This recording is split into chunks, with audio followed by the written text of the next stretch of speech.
Welcome to the SaintsCityMe, the podcast delivering audio love messages, love letters to and from the city of New Orleans and its New Orleans Saints. I'm Dan, and as always, I'm joined by my mate Mike. On this episode, we are delighted to have a guest who's got more skits than the Saints D-line has QB hits, Jono Barnes. Jono, pleasure. Dan, I'm usually the one who makes the puns. Come on, man, you're taking my strand. I know. I think rise to it. Dan spent half an hour writing that one, didn't you, mate? It was a good one. I appreciate you guys being How on, are man. you, my It's friend? a long time coming. Long time coming. We're very appreciative that you've come on. Really, we are. How are you, mate? You know, besides the Saints and being, I don't know why I choose to be a fan of this team sometimes, but besides that, everything's going well, man. Look, it's the holiday season. It's the time of giving, the time of joy, even though our teams aren't really giving us joy right now. But other than that, everything's great. And you have a good Thanksgiving? I know you're with family. Yeah, man, I had a great Thanksgiving. I traveled to New Mexico to be with my wife's family. They got to see my shenanigans in person, so I don't know if I'm ever going to be invited back to them, but I enjoyed it for what it was for this year. Let's say that. Leave an impression first time round, as best you can do. Absolutely. How are you, Mike? Yeah, I'm all good. I've been doing nothing but picking leaves up today. So that's the story of my life, as Dan knows. But anyway, swiftly moving on from that pain, let's talk about other pain. So, Jono, the Saints. Let's briefly touch on it because I don't want to upset us three and also the people that listen to this podcast too much. Where are you now with the whole load of crap that we've been witnessing recently? Honestly, I'm over it, and I never like to be the fan that cheers, quote unquote, for losses. But at this point, I feel like we got to play the long game because, especially with the injuries now, like that is where I really think our battleship is going to sink. Don't get me wrong. I don't think we're that great of a team, even if and when we were healthy. But now that we're down, likely our top three wide receivers, Marshawn is out for a month. We don't know the status of Cam. Blake Groupie, our best player, sadly, because of how we can't score touchdowns, is out. The offensive linemen seems like they're playing musical chairs every week. I just don't see how we win enough games at this point to even win a bad NFC South. And that was what we were hanging our hat on, right? That, we can probably put together 8 or 9 wins, and that might be enough to win the NFC South. With all these injuries and with my lack of faith in Dennis and Derek, I just don't see how we even get to 8 wins at this point. So now I'm like, I mean, look, when that ball gets kicked off every Sunday, I can't help but cheer for those guys. But at the same time, like, I also know that, hey, if we lose one, hopefully it means that Mickey Loomis, and I know that he's really caused a stir after his interview yesterday where he's basically seemingly in denial. I don't know if it was just GM speak or if he's really like that confident in our team and coaching staff. But hopefully it will make him wake up and say, okay, we need a change with this coaching regime. And secondly, we can finally invest in maybe a top prospect in the draft and get a good top 10 pick, I would hope, and preferably a quarterback, a young quarterback that we can actually hang our hat on and finally have some hope. A young quarterback somewhere slightly north of New Orleans, maybe. You know, I heard there's this kid named Jaden Daniels. I don't know if you guys have heard of him. I heard he's pretty good. That would be pretty nice, you know. I mean, I always say this, guys, like this organization, if they're great at one thing, it's public relations. Like they know how to get this fan base hyped up. I mean, let's be real. Like the fact that this fan base was hyped up for Derek Carr and Dennis Allen going into the season showed you how masterful this franchise is at public relations. So what better PR than to draft Jaden Daniels? Because you will have jersey sales off the rooftop. You will have every mad fan right now all on board for 2024 in the future. So take him, Saints. Like, what are we doing? Yeah, it's just you just like the Saints once, well, probably only the second time ever, just to take a punt on a young prospect who's fairly high in the draft because, hey, look, if it doesn't work out, we're no worse off than we are now. It's just move on and then just keep looking for the QB of the future. Going back to the Mickey Loomis thing that you touched on there, John, there is a little bit of self-denial there, isn't there? It's he can't. You know, obviously from, no GM or most GMs are not going to admit that their team, their coach are failing. But also that's a little bit because it's all his decisions. They're all his decisions. So if he admits to the fact that things are going slightly tits up, for want of a better expression, that falls on him. I think, and I see like us, when it first came out, everybody was mad, but now as the interview resonates more and spreads out more, you're seeing the devil's advocate saying, well, what do y'all expect him to say? Like, he's not going to come out and trash the team. And I get it. Like, I guess my feeling overall to that is it's a semantics thing, right? Like, I don't expect, nor do I even need for him to come out and say, yeah, man, we're trash. The team is being garbage in the red zone, yada, yada, yada. Like that's honestly for guys like us. Like, we're the fan, but we're not the media, right? I don't even respect the media. I see the fans getting on the media sometimes. I'm like, guys, the media, they're not going to be fanatic. They don't lose their media passes today, so they got to be careful. well, I'm a fanatic, right? So like, I know, like, hey, come to my channel or whatever. Like, if you want that crazy, angry, raw reaction that the media that Mickey Loomis obviously can't say. I just think it's the way he verbalized it and the way he presented it. Like, they're saying like these things that makes it feel like we're being gaslighted. It makes it feel like they are in denial. Like, I feel like he can say he's frustrated or how he understands the fans' frustration a lot better than saying, well, we're still a top 12 offense, and I have all the faith in the world that we're real close. And it's like, well, we know we're not close. We're watching the games that you are watching, Mickey, and I would like to think, and I pray that you know more about football than we will ever know. So I don't need you to like come out and say, yeah, man, Dennis Allen, your ass is on a hot seat. But I do want a better verbalization of you acknowledging that, yes, we have some issues that if they aren't fixed in this next month, we understand that the fans want and demand change, and we will have to make considerations to that. Now, I'm sure there's a proper way he can say that without saying it, but the way he's saying it, I understand why the fans are mad. Do you know what it's like? It's like, and I don't know if this translates to the US, but like we have Pop Idol, and America's Got Talent, and Britain's Got Talent. And Loomis is like the aunt or the grandmother who puts their kid forward and goes, oh, they're really good at singing or they're really good at dancing. And they get up on stage and Dennis Allen is that kid and it's fucking awful. And you're cringing going, oh, they're only saying that because they're family. It's like he's been with him too long that he can't see the wood for the trees. Maybe. Yeah, he can't. Sorry, John. I can't, mate. Is he scared of change? Like, you are in the Sean Payton and Drew Brees bubble for 15 years, the Sean Payton system that, everybody, of course, you're going to get comfortable with it, right? So I'm like, is Mickey just scared to bring in somebody else who's obviously going to put his personal imprint in the franchise and obviously is going to look a lot different than what the Sean Payton / I guess if you want to say it now, Dennis Allen's system looks like? Are they just trying to be uniformed in this system that they're afraid to bring in new innovation and ideas? And if they are, then that's a damn shame because it's not working. Like, we're about to go 3 straight years now after Brees has retired with no playoff berth. Like, at some point, you can't keep setting the fans on the BS. And if they think that we're going to buy into it a 3rd straight season, I mean, I don't care if they fire Pete to try to get us hyped up and say, oh, now that Dennis has his OC, everything's going to be real good this time. I think the fans are going to be a lot more cynical and they're going to have a very rude awakening this offseason if they try to tell us that, oh, we're real close, Saints fans. We promise you guys, this is the year that we get it together. Is that close? Yeah, interview any defensive ends. Like, bring anybody on the waiver wire. But you sort of understand it from the point of the Sean Payton Brees bubble.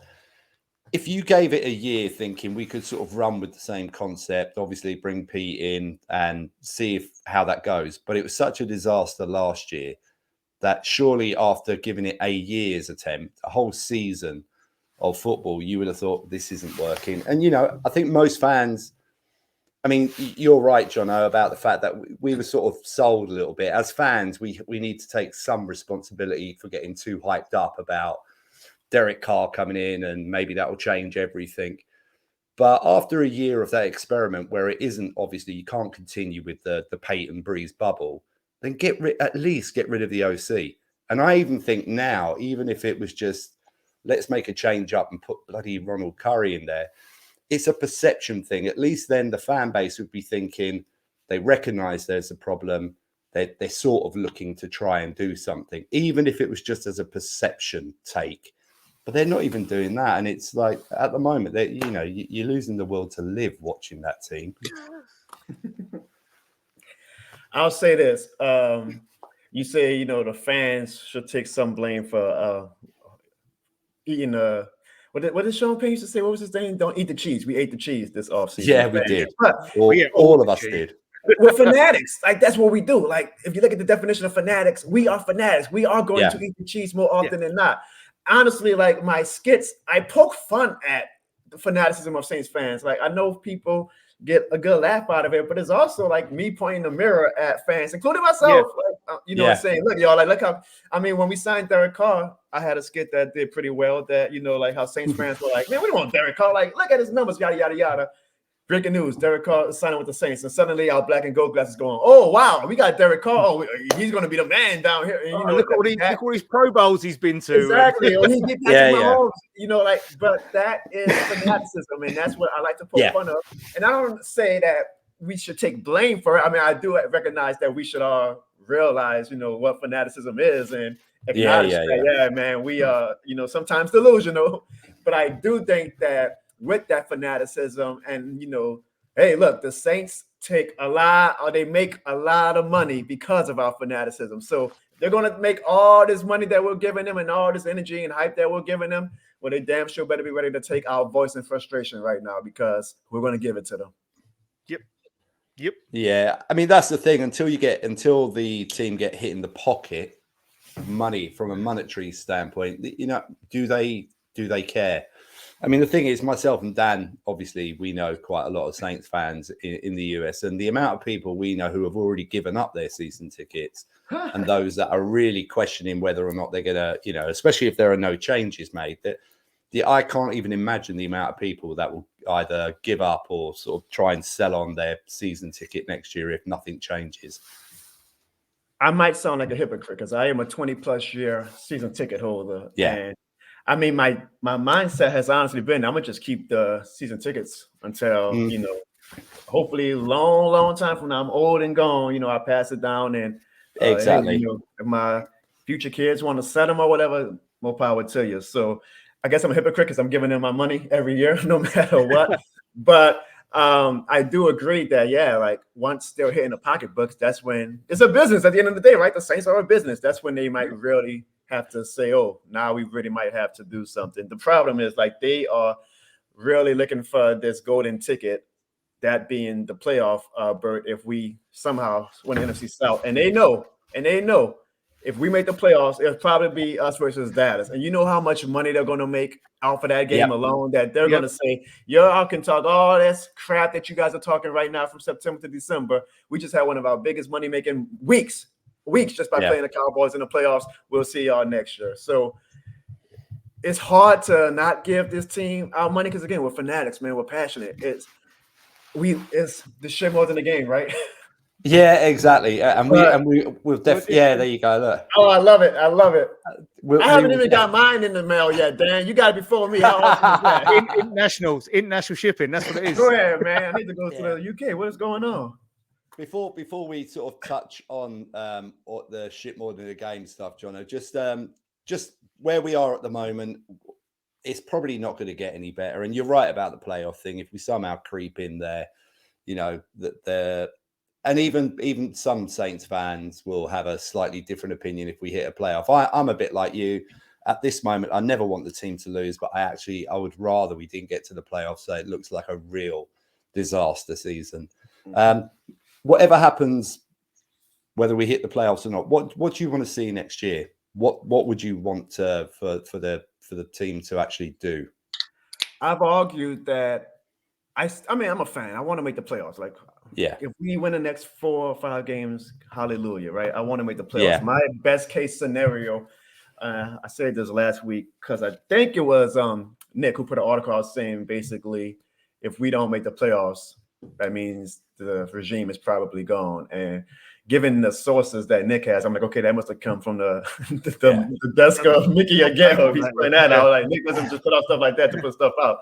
My argument, though, was I don't think even making the playoffs should secure job security. Like, okay, if you make the playoffs and the team is taking an obvious leap of better football, more power to you. We'll give Dennis Allen another year. But if we make the playoffs because we stumbled into it because the rest of the NFC South really collapsed, that shouldn't assure a goddamn thing. My dream world is that, okay, we do make the playoffs, but the dream world is always you win it all, right? But let's be realistic, guys. My dream world is, okay, we do make the playoffs, But we still fire everybody because we knew that us making the playoffs wasn't because of what we did technically, but because of how incompetent the rest of our division was. So that would be a dream season for me. Like, okay, we make the playoffs at 8 and 9 or whatever.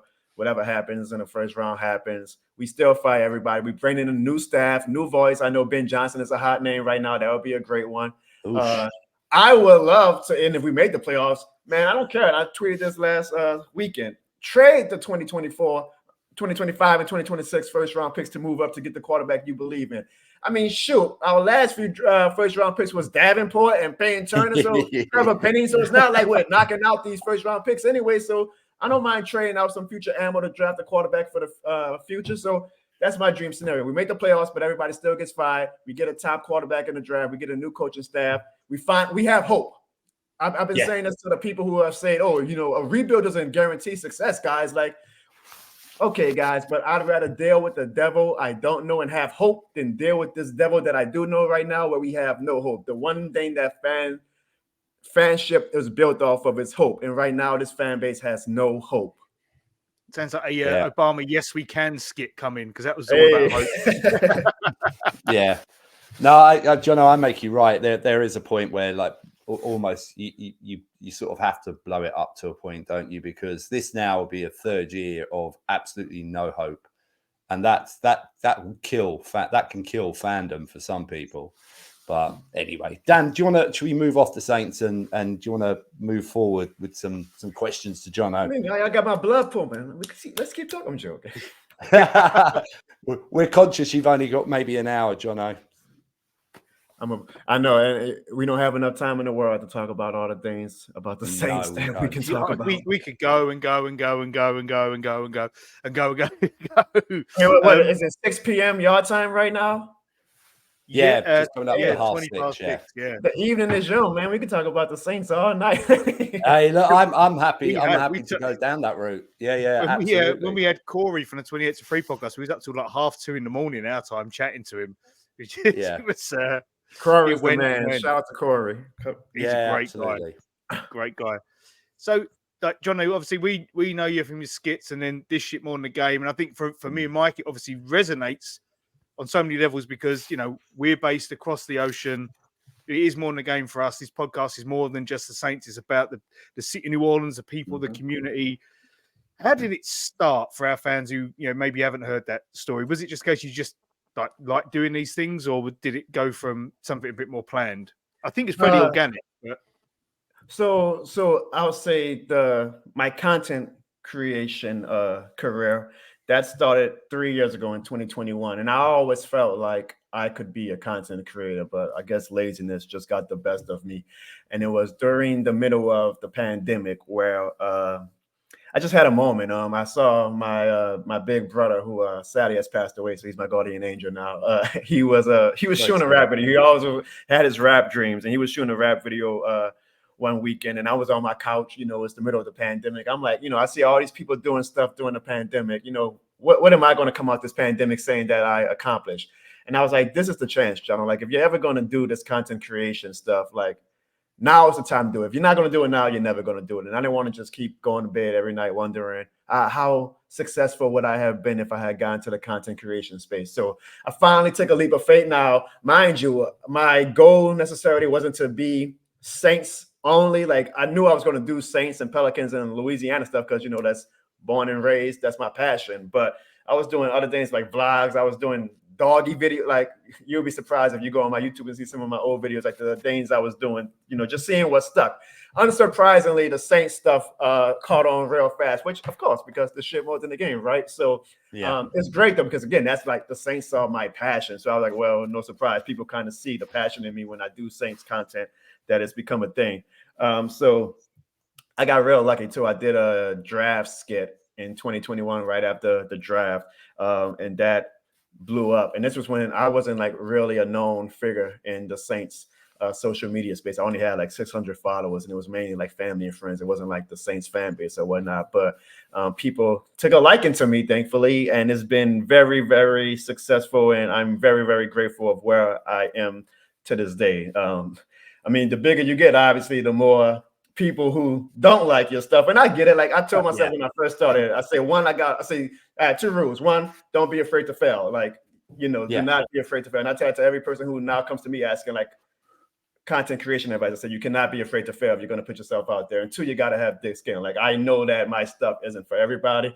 I know that I'm not everybody's cup of tea, but I do say eventually you got to drink up. I'm very grateful, and I focus on the people like who really rock with me and who really enjoy the stuff that I put out. And look, granted, I know that everything I put out isn't genius. Even the greatest comedians or whatnot have material that doesn't land, but I have a great time doing it. And I hope when people see this content, like they see themselves in me, because that's kind of what I go for, is the relatability aspect of it. I was going to say, some of those people who might be like, oh, I don't like it. I think sometimes, like you said about holding the mirror up, sometimes you hold the mirror up and people see themselves go, oh, that's me. I don't like it. I don't want to. Like, you know, that Derek Carr skit is the perfect example, because I was talking to Mike before you joined, and I was like, I used to do that as a soccer fan, like an English football fan, like a player up, like, oh, he's shit, we don't want him. And then he'd sign up, oh my God, he's amazing. I can't believe we've got him. Right. And it doesn't matter what kind of sport you're a fan of, that resonates, because fandom creates those kind of emotions and feelings. Look, man, everybody got their thing. Again, I know that I'm not going to be everybody's thing, but I'm close to 10,000 followers on Twitter. I've been doing a live stream on my YouTube this season. I try to make goals every year. And one of my goals this year was to be more consistent in live streaming. And I do a show now. I call it the Jono Barnes Show. And yesterday, I guess there was one good thing about losing to the Pelicans. I had over 100 people for the first time on my stream. And I'm like, whoa, because I'm a small time content creator, man. I'm not big time. I might have my niche with the New Orleans market in Louisiana, but I'm a small fish in a big pond when you look at the overall picture of content creation. And for me to like have those numbers and my thing is always like my brand right now is my name, right? It's Jono Barnes. Like if you search Saints, my Saints is not in my name. Pelicans is not in my name. Like you have to proactively look for Jono Barnes to find my content. So for me to build this platform that I have, man, I am extremely grateful. It's brought me to people like you guys, honestly. Like this is a beautiful thing, which, as you guys say, is the meaning of this shit more than the game. I'll give everybody the backstory on that, because I think some people might see that I have it on shirts now, and I've obviously monetized it, and it's become like my slogan or whatnot. But it wasn't like I sat with my wife or my friends and family and was like, okay, what slogan or what catchphrase can we do to like get the fans riled up? No, this shit more than the game was 100% authentic. Cool note for everybody. The first time I said it, I didn't say this shit more than the game, and it wasn't even a Saints skit. It was a Pelicans skit. It's when we made the playoffs in 2022, and I say it's more than a damn game. And people were like feeding off that. They were like, "Yeah, it is more than a damn game." And I was like, "Oh, I got something with that." Like, yeah, it's true. Like these teams and this sports for the Louisiana market, man, is more than a game. So the next video, I say this shit more than a game. Again, the fans were like, "Yeah, this shit more than a game." And I was like, yeah, man, this is it. Like, this shit is more than a game. This is what it's all about. That was like a light bulb went off for me in a moment. And I say, I'm rocking with that. I'm a big wrestling fan. So, I always follow, like, every wrestler has their great catchphrase, because Stone Cold says so. If you smell what the Rock is cooking. I was like, I got mine. And it's not even mine. It's the city of New Orleans. It's the state of Louisiana. This shit is more than a game. And then you see it with the passion of, when our teams are successful, absolutely. When the Pelicans are doing good, when LSU, when Tulane, when the Saints, when any of our local institutions are doing good, you see why this shit more than the game. But then you see it with people like you guys. And I remember when you guys came down for Jazz Fest this year, and we weren't really following each other back then, but I knew of you guys, and I saw because my dog Ryan was retweeting all the great things you guys were doing for Jazz Fest. And I'm kind of upset because I was at Jazz Fest too. And I guess that means we missed out on each other, guys, for next time. Okay. I just saw how in love with the city you guys are, right? And when you are born and raised in New Orleans, eventually, like, okay, you love the city, but you get tired of the BS that comes with, the city of New Orleans, right? But I saw like just how happy you guys were, and like how much that shit meant to you guys. And I had told my wife, I showed them like one of y'all tweets. I forget which one it was between you and Mike, Dan, forgive me. I was like, man, look, because we were going to Jazz Fest, and we've been to Jazz Fest many times, so it's like, another thing to do, but nothing like, hey, Jazz Fest. And I'm like, man, look how excited we are. Like, look how much fun, look how much love they have for the city. And it all started because they're Saints fans, and now they're a part of this great community that you guys are with your community and the Saints Block Party and all that. And that is the embodiment, though, of this shit more than the game. Like, yes, we love our teams, we love our sports, but it goes way beyond that. And it's about the relationships, the friendships, and the bonds that are created because of that. And that is why this shit is more than a game. I think that is why it resonates with so many people. I may have, quote unquote, created the line or whatever, but it is a lifestyle for the fans and by the fans. And I truly believe that. Yeah, no, I would agree with that, because obviously you sort of touched on that. We're from the UK, but we've bought into everything to do with the city. We love the city. We love going over there. We love the people. But the one thing that I think me and Dan would agree on is that because of what has happened in the city and in the state and all the crap that people there have had to deal with, and obviously you think about Rebirth, you think about all that sort of stuff, that's when it resonates. This shit more than a game resonates even more, because it's actually so true. And as an outsider with a love of the city, the way that myself and Dan both have, we know that it means more to the people of that area than it probably does for virtually any other area in America who follow a team. It's all encompassing. So what you're saying there, Jono, and the fact that you're talking about now, it's becoming. I mean, God, the amount of people that I see on Twitter who've got that T-shirt on is absolutely fantastic. It's go on, Dan. No, go on, mate. Nope. No, I was going to say it's like the I've talked about the industrialism of the city in terms of people they will make the best of anything, and they'll come up with ideas and stuff. And you think the two key components, I suppose, in the social scene, yourself, and then you got Devon Snow with the Hold the Mayo, look at this motherfucker right here. And people latch onto it, and they just like, these things are what resonate with us. And, and it's all about the city. It all comes back to the city ultimately, because what you're talking about, more than the game, the city, he's talking about red beans and rice, although he doesn't always like talking about red beans and rice anymore, but it's still great content. You're both putting out great content, and it's just something different for people. And it's sons of the city as well. Probably two very different sons of the city, but still sons of the city. I'm honored always when people mention Devon's my guy. Like, me and him forever click tight. Devon's a great one as well. I guess me and Devon are kind of like in that similar branch too. Like you said, with two very different types of content, two very different people. But I guess because we're not branding ourselves, if you want to say, on Saints and Pelicans and all that, but people see that passion, and especially when we talk about it, right? Like, he's branding himself on him. He's Hold the Mayo. He's Devon Snow. Rabies and Rice Monday. I'm branding myself on Jono Barnes. This shit more than the game. So it's always funny, like, when I see people compare us, because he's doing some amazing things, and I'm always appreciative when I'm mentioned with him, and I'm always grateful, like, when I see people from the UK like you guys who are like fans. I don't say fans. I hate saying that. I'm not like big time to say fans. Supporters of us, like, rocking with us. Like, that means the world to me. Like, I can get a troll comment. I've been blocked by many people. I'm sure you guys know. Like my content, it's whatever. Yeah.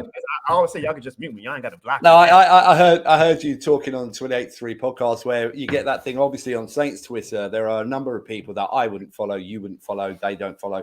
But those occasions where you've actually maybe gone in to interact them and you can't because somehow they blocked you and you don't even know that person. The thing, but like have a car. Yeah.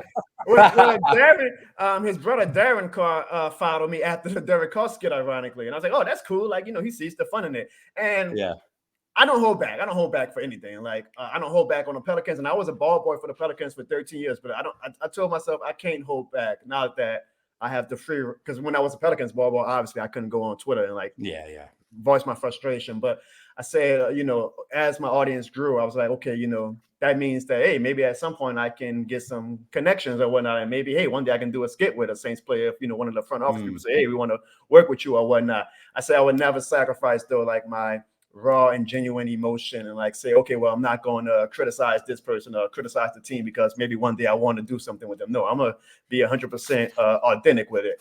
And so when Darren Carr followed me, I was like, that's cool, but I'm not going to hold back on Derek Carr if he's not playing well. And I still, like, if you follow my tweets, like, I never really went as hard on Derek as a lot of people did. And he still unfollowed me. So I'm like, damn, the Carr family is really going through it right now. Like, what's going on? Yeah, it's a good point you make though about the like still being authentic to yourself, because me and Mike have exchanged messages with a few ex-Saints players now, trying to get them on. And I assume that any time we get close, they go and listen to a couple of episodes and go, "Oh, it's not really." They probably pick the ones where we go on with fans rather than the episodes we do like Ross Jackson, Jono, Jeff Duncan. They've listened to the wrong ones, haven't they, Dan? Yeah, and then they just ghost us and don't come back to us. Although one of them said to us, "Yeah, I'll do it for $500 an hour," and I was like, "Yeah, we haven't even got any sponsorships. That's a hard no." 500. I don't even want to. I ain't gonna put them out there. I don't know who would ask that, but yeah, no, I wouldn't share it. But yeah, we was just like, damn. Yeah. God bless them if somebody's paying them $500 to come talk football. Yeah. But one of the things I wanted to touch on, because you mentioned you was a Pelicans, you said ball boy. Mm-hmm. I've done the whole Hot Ones research. I've been on your LinkedIn profile. On your LinkedIn, it says team assistant. I like team assistant. And then I had a look on your Insta. It's like an understatement to say you was a ball boy when I'm looking at pictures of you with like LeBron and Kobe Bryant and Steph Curry. And I try not to brag. Yeah. But that must have been like Shaq, for you, everyone. Yeah, that must have just been as a fan, like just one. Like, it's a job and you have to be professional, but there must be a part of you that you're thinking, it's fucking Kobe Bryant, and I'm standing next to him. And the reason why, because our crew of ball boys, I started out when I was in college, and then I did it for 13 years. So obviously, I was an adult essentially by the time I actually finally stopped doing it. And it was like, okay, we can't be ball boys; like we're full grown men. So it's like, all right, we'll call you, team assistants, locker room attendants. Like we were making up all these formal names to not call ourselves ball boys. So that's why you see on LinkedIn, I have the more formal name instead of just saying, "No, I was a towel boy" or whatnot. And I think people, because I don't put it out there often, like post my pictures of all these guys on Twitter, but I'm sure like of all the followers I've amassed since I've started doing the content in 2021, they would be like, whoa, like this dude like was really in, like, yes, every NBA player, I'm not trying to say this to brag, I promise you guys, but every NBA player you can think of up until I retired in 2021. I have had the privilege of, kicking it with, because as a ball boy is a great job, like, because these players don't view us as fans. Like they know that we're here to help them out. So like I have not had really in my 13 years, people always want to ask, okay, which player was the asshole? And I would say, honestly, none of them were, because they all know that we're here to help them. So they all were always welcoming. Yeah. I mean, LeBron's the biggest name, right? LeBron would send us shoes, like he would kick it with us, like literally sit down, talk with us, remember us, which is amazing. Like that, the biggest stars in the world who know a million people will remember little old Jono and his crew of ball boys. It was a dream, right? Because I'm a fanatic of the Pelicans. It was the Hornets back then too. So to have that opportunity in life to like actually be in the locker room for 13 years, to get to know these players. I got to know Chris Paul. I got to know Anthony Davis. I've been at parties and at their house, like, I've had an amazing life. I got to know Zion a little bit for 1 year. Then the pandemic hit, and that's when I finally said, okay, I need to kind of stop doing this and go on to the next chapter of my life. But it was an absolute honor. I am extremely grateful to have that experience, to be in the NBA locker rooms. I got to work 2 All-Star games. So I met every celebrity under the sun. Every celebrity comes out. Like I can't understate it enough. Like you are overstated. You are in the locker room. Like you see everything. You see things that I'll never put out publicly. Like I'm never gonna like dime anybody. Like you see everything. Like that is the trust that they have in you, and that is just an amazing feeling, man. I am forever grateful for that. Sometimes I'm a little bitter. I'm like, damn, like, like obviously I have these connections and I know these people in the Pelicans locker room and in the front office, and you would think that they would say, hey, Jonathan, you really built something. Come, let's do something. But it's okay. It's okay. It's okay. Perseverance, mate. Perseverance. It'll get you in the end. There's an element to it as well. It's like you're not leaning on that. Like you're not like, you don't throw it out there. And it's like it's not a direct comparison. But we obviously did we did an episode with Jessica, who's a yoga instructor for the Saints, and she's really tight and close with so many players. And not once did we publicize that as being she's the Saints. It was in there, but it wasn't like front and center, because we don't want to take the piss. That's not why we spoke to her. We spoke to her about other things, and we've never said to her, "Oh, could you get us like Tano? Because we know you're close with Tano, or we know Mark. Could you get us Mark Ingram?" Like we just respect people for what they are. Yeah, and I'm maybe foolishly sometimes I'm a prideful person. I'm just like, look, I don't do the follow for follow thing. I'm doing a giveaway right now on Twitter, and I'm not asking for followers for it. I tell people just simply leave a comment if you want, because I want my audience to be authentic. Like I want it to be organic, authentic, and I want my content and my brand to be so undeniable that eventually, they have no choice or they would come to me, right? Like I'm not gonna. There's nothing wrong with shoot, right? Like I tell creators all the time, if you gotta ask for a partnership, a connection, or whatever, feel free to do it. But I'm trying to just do it where it's so undeniable that even though I do obviously have this connection with the organization, like it still happens organically because they're like, damn, he's really created something that we want to work with him, not just because we're giving him a handout because he was a ball boy for 13 years, but because he's created such a great thing that we want to be a part of this and get our fans even more excited. So I mentioned that earlier to joke. Like I'm just being silly. Like I got plenty of love for the organization, and I'm sure what's meant to be will be. Yeah. Sorry, John. Sorry, Dad. I was just going to say, Jono, it's a bad time to be doing a giveaway, though, surely. Hey, I got over 100 replies. So as mad as the fans are, that's why this shit is moving the game. They still want to go see that.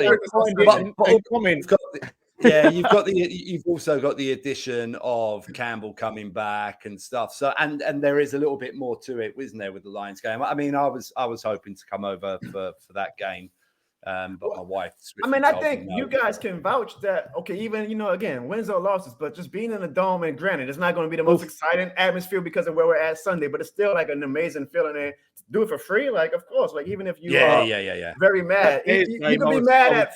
You can be mad at family, but you're still going to show up for the family meals, right? Because it's family. Well, think about that for the Saints game. That Bears game, even when it's crap, I was up dancing, and I know I said in the last episode we did, it's like. Some of the guys we know have said, "Oh, it's time to just like retire chopper style and stand up and get crunk," but not for me. I agree. I love it. Again, I've been 20 plus years, so I've heard chopper style and stand up get crunk more times than I can imagine. But I know some fans get tired of it. I'm like, at this point, it's tradition. Like I want to keep it forever too. Like it is what it is. It's tradition, man. Yeah, and you're no matter what the song is when the team is winning, right? And when the team is winning, they can play Celine Dion and we'll get crunk. So just stand up and get crunk. I feel a little hypocritical sometimes. Like we're saying, shove it to them.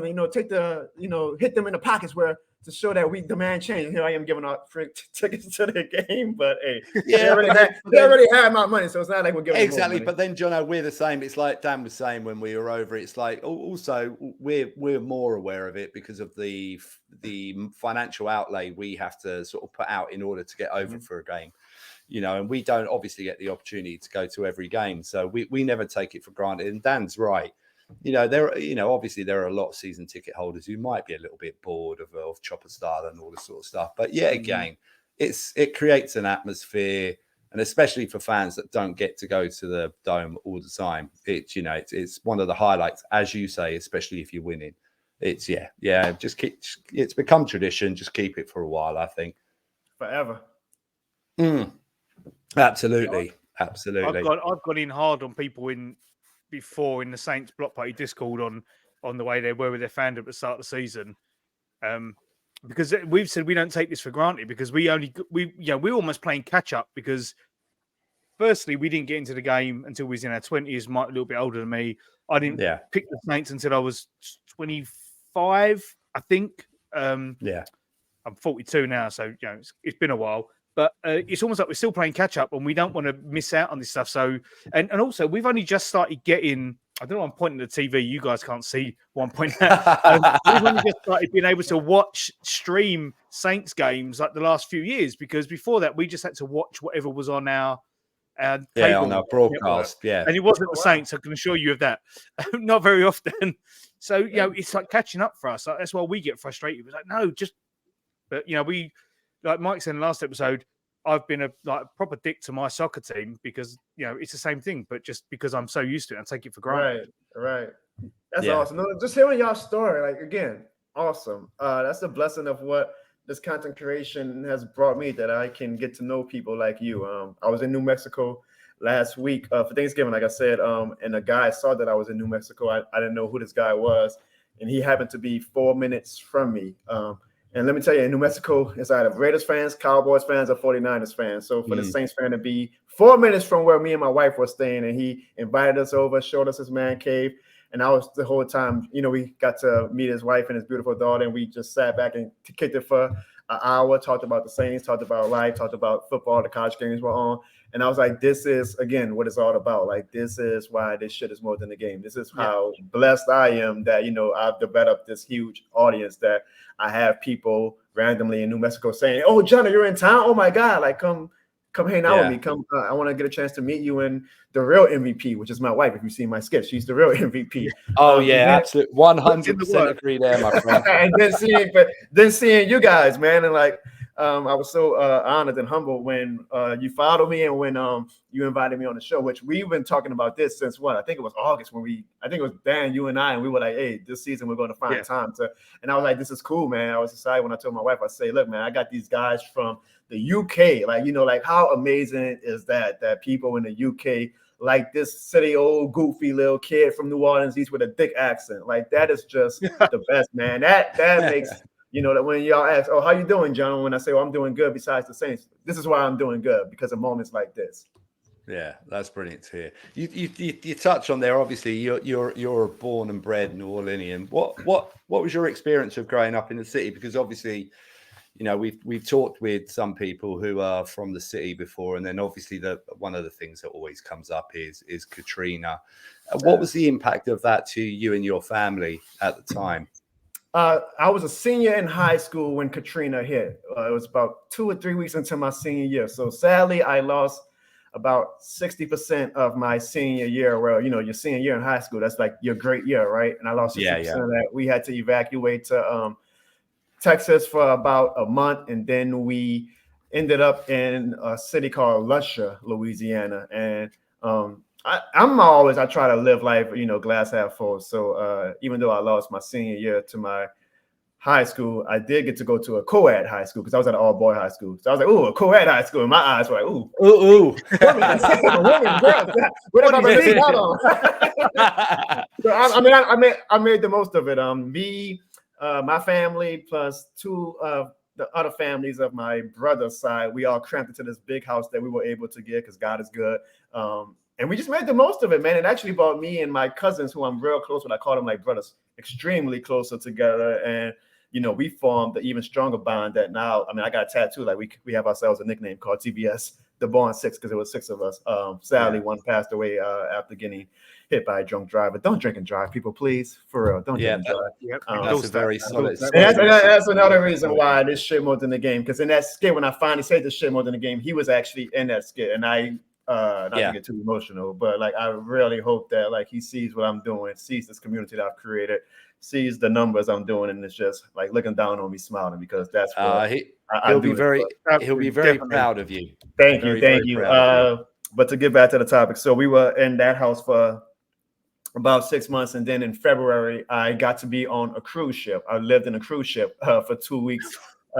My dad is a police officer, so all the police officers were staying on the cruise ship. So I was on a cruise ship. That was awesome, man. Food all day. Oh God, I love it. I feel bad because like people have these bad stories about Katrina, and don't get me wrong, like it was tragic. Like we lost our house, like our roof caved in. I just tried my best, and I have the means to, because God is good, to look at it from what did I, like the pandemic, like what did I learn from it? What did I come out of it as a better person because of? And then we got the house back up in, I want to say, about a year later, and we're still, well, I don't live there anymore, obviously, but my parents are still in that house.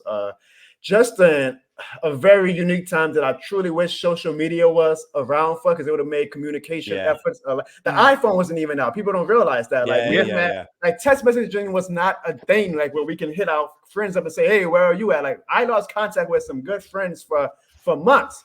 We didn't have Facebook was just getting started, but you needed to be a college student. I don't know if y'all remember that. Like when Facebook first started, so like we didn't have like Twitter or Facebook to go on and say, hey, this is where I'm at. Like if Katrina happened now, it could be, never want it to happen, obviously, but I'm saying like communication would be so much better because of the technology advancements we've had since then. I'm grateful to see the resiliency of this city. I am grateful that all of my loved ones have been able to bounce back. The one thing that sticks with me about Katrina that is always going to eat at me is that I'm born and raised in New Orleans East, and the New Orleans East area has never been the same since then. I don't know if you guys have, if you guys will ever do get a chance to like just driving that. I mean, you really don't have any reason to, honestly, because there's not much out there. But that's the problem, is that after Katrina, like we just were forgotten, and like you see still blighted properly from Katrina that 20 plus years or going on 20 years damn near, and it's just there. It's nothing. And it's like, man, I wish we could get that portion of the city back up and running. That's the effect of Katrina that will always have on me, is that the New Orleans East area is just not what it used to be, sadly. Because your high school got completely moved to somewhere else, didn't it? Because you were my high school was in the lower Ninth Ward, Holy Cross High School, and it got destroyed. So thankfully, I didn't even mention this. I did get to still go back to my high school the final 3 months of my senior year, and we were in trailers. Like that's how we finished out our high school year. But we got to graduate. We got to be technically the last class in the old building. Now they have a brand new building that's like a college campus. Honestly, it's over like Gentilly or something now, isn't it? It's like nowhere near the old building. Yeah. The old building, I think they're finally deciding to blow it up and make a new. Man, you did your homework, Dan. Go ahead. I always do my homework. Always. I love it, man. Professionalism. I always look up, because obviously Louisiana and New Orleans in particular is so proficient in producing athletes. I always look at guests who are from New Orleans school to see who came out of that. So I've seen your workout pictures on your Instagram, Jono. I know when you was pushing the iron. We've all seen those. We don't have it here. Like it's not commonplace in the UK. Like you look up a high school and you'll see reams of professional athletes, but you can like go to pretty much any school in New Orleans and you will find several NFL players, NBA players, MLB players who've been to school there. So I always look it up. So I see you went to Holy Cross. I was like, let's see who went there. It's a bit dry. I'm not going to lie in comparison to some of the other schools. Oh no. Sad, man, I'm telling you, bro, if my knee didn't give out, I'll be right. I'm joking. Well, I'm hoping that if I keep building this brand, that maybe I can be a distinguished Holy Cross alumnus to people. When exactly. Jono Barnes went to Holy Cross. We don't have too many people like, unfortunately, St. Aug or whatever that transfer Jesuit who made it to the pros, but the building. It's still there. It's very blighted now. I took my wife because she likes to do these type of things, like on an abandoned building. So I took her to it. I think it was 2 years ago, and it was just kind of like nostalgic for me, but also kind of like eerie. Like, wow, like this building is still here. I'm pretty sure they had some people in there in the building when we went, because a random water bottle was hurled in our direction, and I'm like, come on, I think some squatters are telling us that we're not welcome, even though I gave this building 4 years of tuition money. But I'm hoping that they actually do something with that properly, because it's a nice location of the city. And like I said, just like New Orleans East, it's like, come on, man, like let's put this money and let's get to work to try to make this city even greater. And it's not going to be greater. We just got all this dead property from Katrina. I'm very okay with having memorials for Katrina, but I don't think memorials should be just these dead buildings from Katrina. No, that's right. Are just there after 20 years collecting mice and, crime and all that good stuff. So, yeah, you touched on a little, obviously, when you were talking about that and the fact that your father was a police officer and you had to move post Katrina. Your family are very supportive of your sort of content creation, aren't they? It's like, obviously the one that I can think of is your wonderful marriage proposal, which I don't know how bloody long that took to put together, but it was great because your family are in it. They're obviously supportive of what you're trying to do, which is brilliant, isn't it? It's great. It's great when, because obviously, I interrupt. Y'all are really impressing the hell out of me. Wow, thank you. Like that, y'all know, like that, y'all really did y'all homework. I want to post that. I'm a little mad that I didn't have my audience when I did the proposal. I think that kind of shows you like how creative I could be, though, right? Like, because I did that before anybody knew who Jono was. Now, if I did that right now, I might go viral because I got like an audience of 10,000 who would be like, oh shit, like and sharing my stuff. But you guys are really doing your homework. That's awesome. I mean, that also goes the interview and show my family because I know they're gonna love it. But it also goes to show that obviously that was pre content creation, but that there was that within you, wasn't it? It was like the I think over here, and this is not a bad thing to say, but there is what British people would call a show-off gene. Somebody who is happy to sort of be the center of attention, but is happy to do things like that.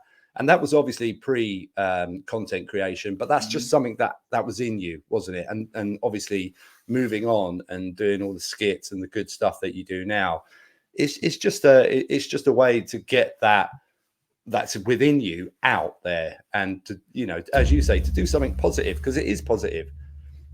Yes, it is, and I really humbly appreciate that comment, and I'm very, very close with my family as well. I appreciate y'all see obviously, and honestly, I didn't even ask my wife formally ever to like play her part in this. Like we did it one week where I said, "Hey, I got an idea. Here's the phone. Just like play the role of the angry wife," and that caught on obviously. And I was like, "Oh, we got something going here." And she's never once complained. She's not like a person who wants to be in the public, right? And sometimes I wrestle with it because I'm like, man, the bigger I get, like eventually I'm going to get trolls coming at her, and like I lose. That's what I lose. I don't lose sleep over like people who come at me, but like now people are going to start coming at my family and whatnot. That's what I do not want. But I'll cross that bridge whenever the time comes. I'm mentally preparing myself for, because it's eventually going to come, right? They got assholes on the internet, unfortunately. But she is just like my number one supporter in any wild and crazy concept or idea that I have, whether it gets 5 retweets and 8 likes or whether it gets 1,000 retweets. She's going to be up the game for any of it, and she's really elevated the content to another level, I feel, this season.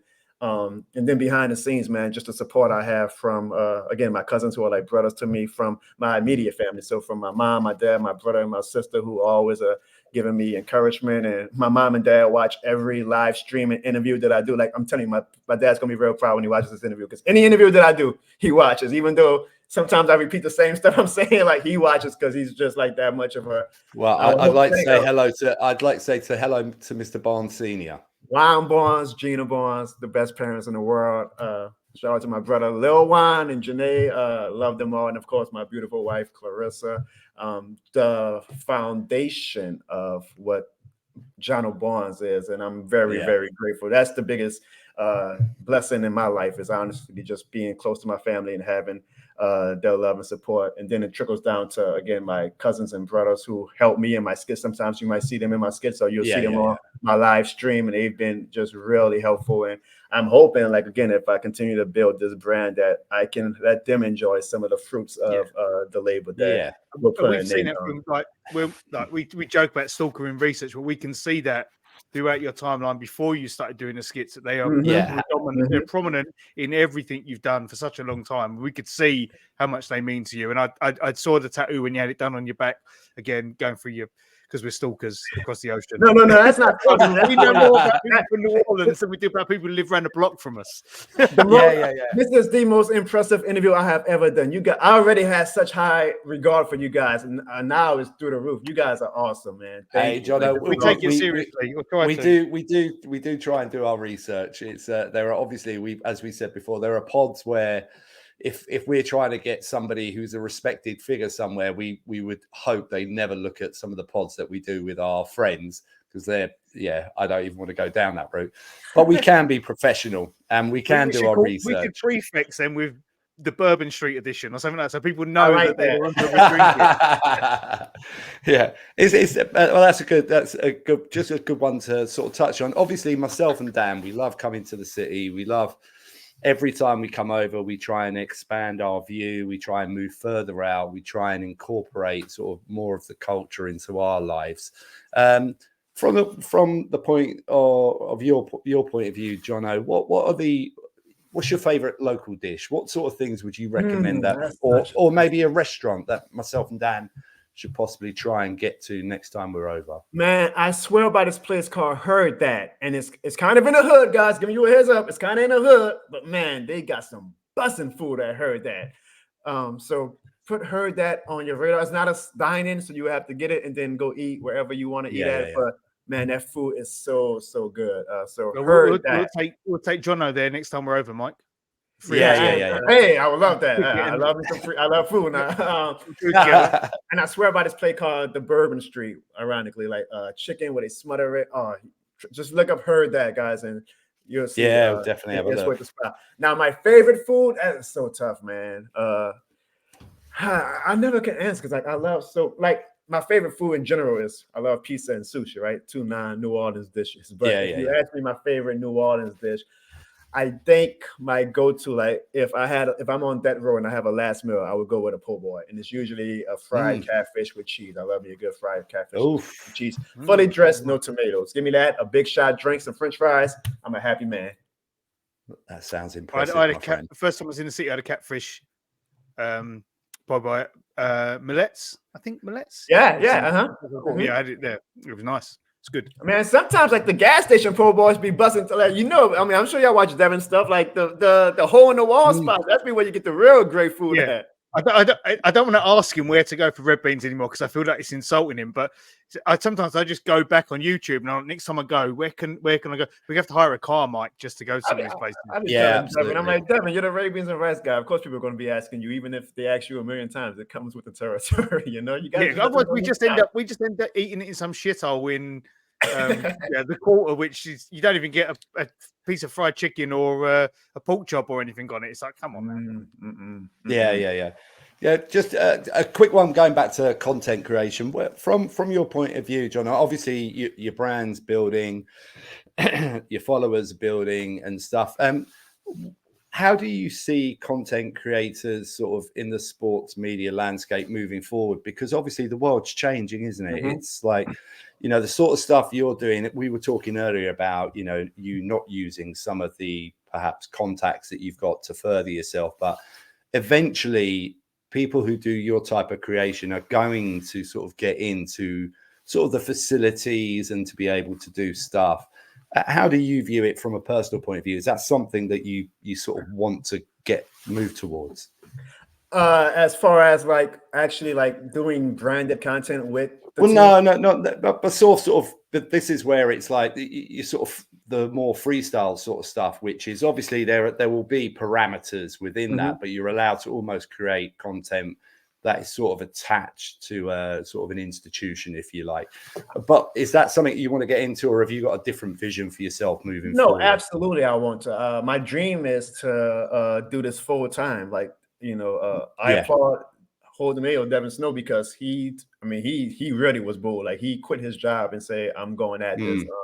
And he's built something that he's able to, keep a roof over his head and do what he loves. I love that. I'm not quite that bold. Okay. I work I got 2 9-to-5s, honestly. Like, people would to do the content and your actual work responsibilities, as well as be a son, be a husband, be a father to my dog, but to your personal life. Right. Just want to shout out French Bulldog Life. Yeah, I wish I could have mine. She's in my room right now with my wife. So I can't you guys send me a picture, Dan. I want to see yours. All right, send me a picture. Mine's called Blue. I spell it differently to my family. I spell it with an UX at the end. They spell it just so I can show my wife gonna be like, oh, she loves French Bulldog. She wants more. I'm like, we got one. That's enough. Expensive. I'm fed up with poo kisses on my cushions. That's the one. He's taking a turn. To get back to your point, Mike, I would love to do it full time. That would be my dream. That's my first, I guess, major goal. Like if I can say, oh, I'm doing it full time. I mean, it doesn't have to be. I'm not saying I got to be in that. Because when people want to do content creation, they look at the top, the Jake Pauls, right? The ninjas, like the top, the ones who are millionaires now. I'm like, you can't look at that. Like look at the middle of the pack. Look at the ones who are even like lower at the bottom, but are still making a comfortable living. Like if I can make a comfortable living doing content creation, and I gotta be in a mansion, I can still be in my apartment or a house one day.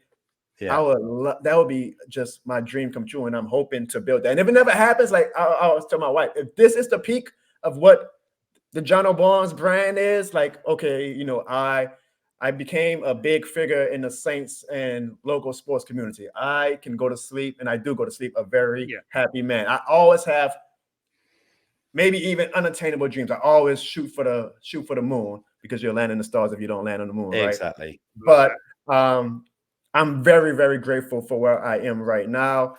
But I'm always, and it might be a detriment sometimes because my wife is like, you need to like kind of step back sometimes and just like appreciate like what you've already built. But I'm always like, again, I had over 100 people in my stream last night. For me, that's a big deal. I know people get that within 2 minutes of a stream when they do it sometimes. For me, that's a huge deal.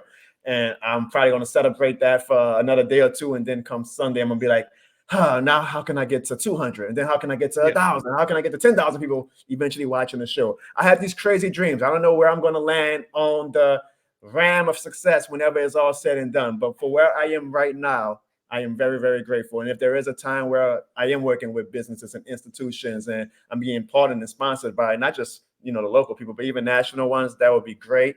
I would love to expand my reach, of course. Like I'm always going to be the foundation of what I'm building is always going to be New Orleans and Louisiana and the greatest fan base of all time, which is the Saints fan base and then the Pelicans, yada, yada, yada. But, if I can expand to where other fan bases of the NFL teams are fans of me, and then I become known as the NFL content creator, not just the Saints content creator. Now, don't get me wrong. I'm always going to, do my Saints stuff and I'm always going to be black and gold. But like if I can do other non-Saint stuff and expand my reach with that, I absolutely would love to do it. But always and forever, my foundation will be this shit. I mean, this is what I'm rocking with. Like this is going to be exactly always, no matter what I do. Like this is what's going to take me to the moon, whether it's locally forever or nationally. It is always going to be this. Don't get it twisted. Like I can't wait to see whatever Mardi Gras version you bring out because I've seen you've got the Grinch one. This shit on a holiday. Yeah, with Mardi Gras, but you got to bring a Mardi Gras one out. You breaking news, Dan? Dan, I didn't even announce that. Breaking news, guys. I don't know. Dan really did his homework. Dan, are you on my text messages? What the hell? Well, we got. I will say, Dan, I'll break the news. There is going to be a Mardi Gras coming out after Christmas. Good. So be on the lookout all over it. I'll be buying that up. Yeah. I know you're pushed for time because obviously it's the middle of the workday for you. A couple of things for me. I want to say, absolutely. Next time we're over, want to hang with you, grab some drinks, grab some food. Would love to do it. Get Corey, Max, Nick, those guys as well. Be amazing. Yeah. We could do one. If you ever think of a transatlantic skit you want to do, just hit us up. We want to have, even if it's like something where you fucking phone us in the middle of the night to break some news or something. Just hit us up. We're more than happy to help you out with that content. There you go, Jono. Look, Dan's trying to be a content creator as well. No, I don't want to be a content creator. I'd like to do this podcast more professionally. It's a semantics thing, but I view you guys as content creators. I know you there's different names you can give what you guys are doing, but I view you guys. I mean, for me, I'm not shy. I'm not shy at coming. I'm not backwards and coming forwards.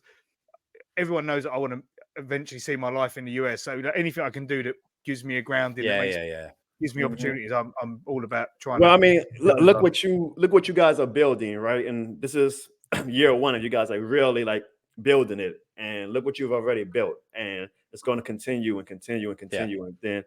I see definitely that dream coming true for you, Dan. That would be great, because then we can really appreciate you. Thank you. Then you're gonna be like, damn, I want to go back to the UK. Jono was cool in Spurs, but I don't know if I want to see him. I can assure you, Jono, he will not want to come back to the UK. Not to this. I would not. No, Will. I'd keep my passport for the healthcare, but that's it. Other than that, I'm hard. I love it. Just if I get ill, I'm coming home, and then I'm going back. John, from my point of view, I'll hand you over to Mike in case you've got anything else. Absolute pleasure talking to you. I want to do it again, maybe in the off season. I would absolutely love to spend some more time talking to you where we can hit it up on a weekend where we've got a few more hours, maybe pull Corey and Max and those guys in and just really chew the fat. That'd be amazing.